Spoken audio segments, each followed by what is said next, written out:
Kanjo tunawapea warning. Monday tunataka tupate ukweli. Nini yenye mtakuwa mnatufanyia kama sisi watu wa online. Sisi hatujiletange hapa town wenyewe. Tunakujanga na ile map imesema ni kushukisha hapo City Hall. Mimi nikikushukisha City Hall, wewe unakuja kama mwizi, nyuma unachukua ufunguo. This is the last warning. Kama utaishika mtu yote juu ya kumchukulia ufunguo na map imemuonesha ashukishe mtu Moi Avenue, hiyo itakuwa makosa kubwa sana. Sakaja, please ongea na vijana wako.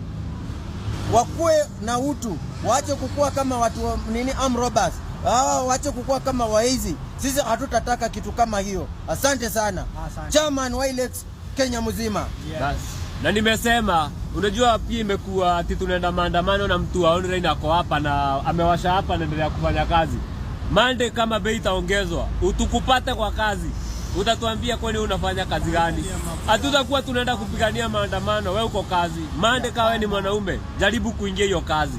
Hivyo ndio nimesema, Monday tutakuwa kwa mkopa na tutakuta pia Bolt. Kama ongezi bei, hiyo nini ifungwe.